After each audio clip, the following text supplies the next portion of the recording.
Bayangkan kita berada di tanggal 1 Oktober tahun 331 sebelum Masehi. Di dataran berdebu Gaugamela, Irak Utara, udara terasa sangat panas dan menyesakkan. Di satu sisi, ada seorang pemuda berusia 25 tahun bernama Alexander. Dia bukan hanya ingin menang, dia sedang berjudi dengan seluruh peradaban barat di pundaknya. Di seberangnya, berdiri Raja Diraja Darius III dengan kekuatan yang mustahil, antara 50.000 hingga 100.000 prajurit dari seluruh penjuru Asia. Darius sudah belajar dari kekalahannya di Issus. Kali ini, dia tidak akan lari.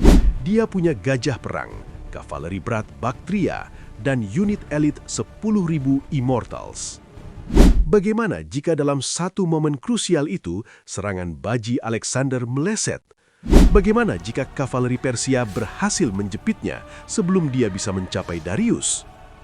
Jika Alexander kalah dan mati di Gaugamela, sejarah dunia tidak hanya akan berubah, sejarah itu akan terhapus. Tanpa kemenangan Alexander, dunia tidak akan mengenal Helenisme. Dan yang lebih mengejutkan, agama-agama besar yang kita kenal hari ini, Kristen, Islam, hingga wajah Buddhisme, mungkin tidak akan pernah ada. Mari kita jelajahi dunia alternatif di mana singa Persia tetap berkuasa. Kita harus paham satu hal, Persia Achaemenid bukan bangsa barbar seperti yang sering digambarkan film Hollywood. Mereka adalah negara adidaya pertama di dunia dengan sistem administrasi paling canggih di zamannya. Mereka punya sistem pos yang lebih cepat dari siapapun, sistem pajak yang adil, dan yang paling penting, kebijakan toleransi beragama yang sangat progresif.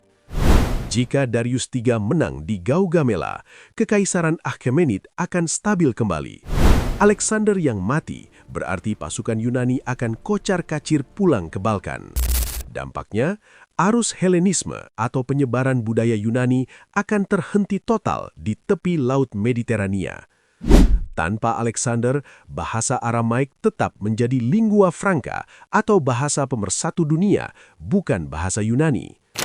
Tanpa Alexander, kota-kota seperti Alexandria tidak akan pernah dibangun sebagai pusat ilmu pengetahuan barat di Mesir. Tanpa Alexander, logika Aristoteles tetap menjadi catatan kaki kecil di sekolah-sekolah Athena, tidak menyebar ke seluruh Asia. Dunia akan tetap timur, dan ini adalah fondasi bagi dominasi satu agama kuno yang hampir menguasai dunia. Selamat datang di dunia di mana Zoroastrianisme adalah agama global utama, selevel dengan posisi Kristen atau Islam saat ini. Tanpa Alexander yang menghancurkan struktur imamat Persia, Zoroastrianisme akan menjadi identitas pemersatu dari Libya hingga India. Inti dari Zoroastrianisme adalah dualisme kosmik. Kita diajarkan bahwa alam semesta adalah medan tempur antara Ahura Mazda yang bijaksana melawan roh jahat Angra Mainyu. Menariknya, manusia tidak hanya menonton. Setiap pilihan kita, pikiran baik, perkataan baik, dan perbuatan baik, humata, huksta, dan huvarsta adalah amunisi bagi kemenangan cahaya. Bayangkan, etika kejujuran Persia menjadi standar moral dunia karena berbohong dianggap menyembah kegelapan. Konsep tentang surga, neraka, kiamat, dan kebangkitan raga yang kita kenal sekarang sebenarnya berakar kuat dari Zoroastrianisme. Di dunia alternatif ini, konsep-konsep tersebut akan menyebar melalui birokrasi Persia ke seluruh dunia, menjadikannya agama monoteistik pertama yang benar-benar mendunia. Sekarang, mari kita bicara tentang sesuatu yang mungkin akan mengejutkan kalian. Jika Alexander kalah, wajah kekristenan akan sangat berbeda atau bahkan tidak pernah menyebar ke barat. Mengapa? Karena bahasa. Dalam sejarah kita, perjanjian baru ditulis dalam bahasa Yunani Koine, bahasa yang dibawa oleh penaklukan Alexander agar pesannya bisa dipahami seluruh kekaisaran Romawi. Tanpa Alexander, tidak ada Yunani Koine sebagai bahasa perdagangan. Yesus, yang secara historis berbicara bahasa Aramaik, akan memiliki pengikut yang tetap terisolasi dalam budaya Semitik Persia. Kekristenan mungkin tidak akan pernah menjadi agama negara di Roma. Dia akan tetap menjadi sekte timur yang mistis tanpa pengaruh filsafat Yunani yang kaku. Bagaimana dengan Islam? Islam muncul di abad ke-7 saat Kekaisaran Romawi Timur dan Persia Sasanid sudah kelelahan berperang selama puluhan tahun. Tapi dalam dunia kita, Achaemenid yang stabil akan menjaga perbatasan dengan sangat ketat. Tanpa kevakuman kekuasaan, ekspansi militer Islam mungkin akan terhandam di semenanjung Arab, menjadikannya agama regional atau menyebar perlahan hanya melalui perdagangan Persia, bukan penaklukan massal. Terakhir, mari kita lihat ke arah timur, ke India.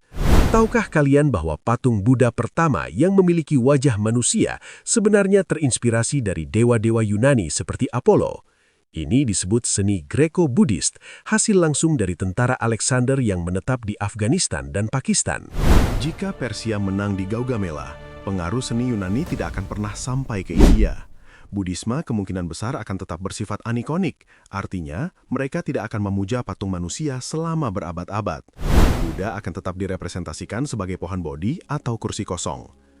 Spiritualitas timur akan tetap murni dari estetika barat. Hubungan antara Persia dan India akan menghasilkan sintesis budaya yang jauh lebih Asia, di mana Buddhisme mungkin akan menyerap lebih banyak elemen dualisme Zoroastrian tentang perang melawan kegelapan, menciptakan aliran Mahayana yang sangat berbeda dari yang kita kenal sekarang. Jadi, apa yang kita pelajari dari skenario jika Persia menang ini? Kita belajar bahwa sejarah bukan sekedar daftar nama dan tanggal kering. Sejarah adalah rantai peristiwa yang sangat rapuh. Tanpa kemenangan Alexander di Gaugamela, dunia modern kita mungkin tidak akan mengenal konsep Barat versus Timur. Kita mungkin akan hidup di dunia yang lebih stabil secara administratif, namun dengan keragaman spiritual yang lebih homogen di bawah payung besar monoteisme Persia. Satu pertempuran, satu pemuda Makedonia yang mungkin saja gugur tertusuk tombak, dan miliaran takdir spiritual manusia akan berubah selamanya. Bagaimana menurut kalian? Apakah dunia di bawah panji Ahura Mazda akan lebih damai daripada dunia kita sekarang? Tulis pendapat kalian di kolom komentar. Saya Alsa, sampai jumpa di pertempuran sejarah berikutnya.